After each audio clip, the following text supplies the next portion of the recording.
একদিকে যখন তৃণমূলে যাওয়া নিয়ে শিশির অধিকারী প্রায়শ্চিত্ত করছেন, সেই একই সুর এবার হুমায়ুন কবিরের গলায়। মমতা বন্দ্যোপাধ্যায়কে ভরসা করে আমারও এরকম ভুল হয়েছিল। নতুন দল গড়ে তৃণমূলকে ফের কটাক্ষ করলেন হুমায়ুন কবির।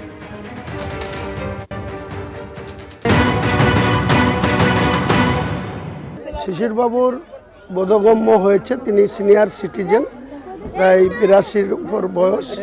তিনাকে আমি ব্যক্তিগতভাবে অত্যন্ত শ্রদ্ধা করি, একজন শ্রদ্ধা পাত্র, উনি শ্রদ্ধা ব্যক্তি। তো তিনি যেটা বলেছেন, তিনার কথার কোনো বিরোধিতা আমি করছি না। মানুষ মাত্রই ভুল হয়, আমারও এইরকম একটা ভুল 20শে নভেম্বর 2012 হয়েছে। এই মমতা বন্দ্যোপাধ্যায়ের উপরে ভরসা করে কংগ্রেসের বিধায়ক পদ ত্যাগ করে সেদিন ওনার কথার উপরে 12/11/2012 সোমবার রাইটার্সে উনি যেসব কথা বলেছিলেন একবারে মিথ্যাবাদী।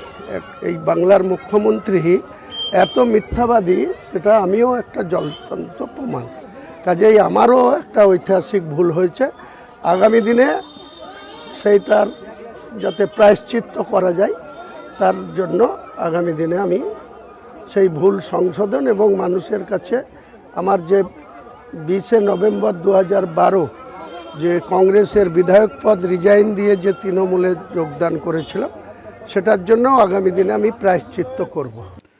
ফের বাংলা জয়ের হুঙ্কার শুভেন্দু অধিকারীর। বিহারকে বলা হয় অঙ্গ, ওড়িশা হলো কলিঙ্গ, আমাদের নাম বঙ্গ। ওড়িশায় প্রথম বিজেপির সরকার হয়েছে। বিহারে সন্ধ্যার পর কেউ বাড়ি থেকে বেরোতে পারত না। বিহারকে একসময় বলা হতো জঙ্গলরাজ। মোদিজি নীতিশজির নেতৃত্বে জঙ্গলরাজ খতম হয়েছে। 24শে কলিঙ্গ, 25শে অঙ্গ, আর এবার বঙ্গ জিততে হবে, হুঙ্কার বিরোধী দলনেতা। বিহারকে বলা হতো জঙ্গল রাজ চলছে, আর কেউ কেউ মস্করা করে বলতেন সমোসা মে আলু আর বিহার মে লালু। আজকে নীতিশ কুমারজির নেতৃত্বে, নরেন্দ্র মোদীজির নেতৃত্বে বিহারে সুশাসন ফিরে এসেছে।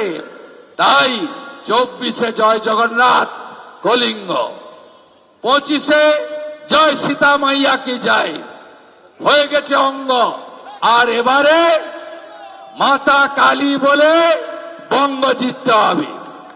জয় মা কালী বলে বঙ্গ জিততে হবে। প্রকাশ্যে মঞ্চে ক্ষমা চাইলেন শিশির অধিকারী। ভুল পথে চলে গিয়েছিলাম, গলবস্ত্র হয়ে ক্ষমা চাইছি, মাটি ছুঁয়ে আপনাদের কাছে ক্ষমা চাইছি।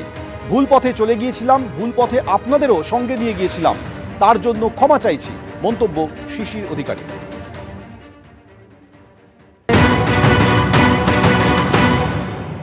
বাংলার মুখ্যমন্ত্রী আমরাই তো করেছিলাম।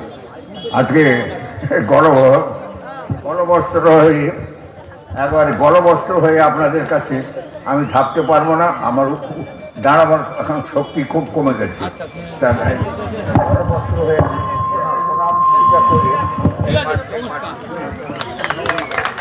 এই মাটি ছুঁয়ে আপনাদের কাছে ক্ষমা করে দিবেন। একটা ভুল পথে চলে গেলাম এবং সেই ভুল পথে আপনাদেরকে সঙ্গে নিয়ে গেলাম। আপনাদের কিছু আমরা করতে পারলাম, আমরা চোখ থেকে ঠস করে জল পড়ে যায়। এই সমস্ত পরিবার স্বাধীনতা যুদ্ধে আপনারা যা দিয়েছেন, আপনাদের পরিবাররা যা দিয়েছে, ভারতবর্ষে অক্ষরে অক্ষরে লেখা আছে মহাপেজখানায় দিল্লিতে, অন্য কোথাও খুঁজে পাবেন না।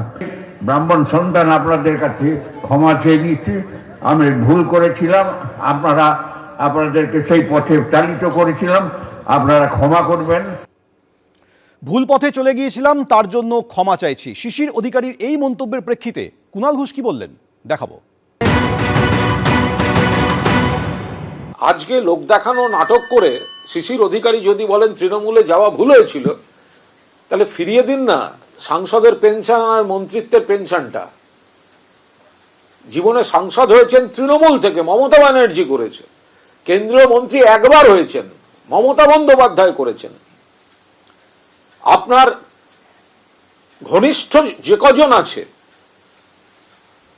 আপনার বাড়ির থেকে শুরু করুন, তাদের বিভিন্ন জনপ্রতিনিধি, এমপি, এমএলএ, কাউন্সিলর, পুরপ্রধান, মন্ত্রী, প্রশাসনিক পদ, দলের পদ, মমতা বন্দ্যোপাধ্যায় তৃণমূল কংগ্রেস দিয়েছে। আপনার কোনো কারণে, আপনার ঘনিষ্ঠ মহলের কোনো বাধ্যবাধকতায় আপনি যেতে বাধ্য হয়েছেন বিজেপিতে, সেটা আমরা সবাই বুঝতে পারছি। কিন্তু তা বলে তৃণমূলে আসা ভুল হয়েছিল। আপনার প্রতিষ্ঠাটাই তো তৃণমূলদের। আপনি জীবনে সাংসদ হয়েছেন এবং কেন্দ্রীয় মন্ত্রী হয়েছেন একবার, এবং কার আপত্তি সত্ত্বেও আপনাকে মমতা ব্যানার্জি মন্ত্রী করেছিল সেটা তো আপনি সব থেকে ভালো জানেন। এবিপি আনন্দ, এগিয়ে থাকে, এগিয়ে রাখে।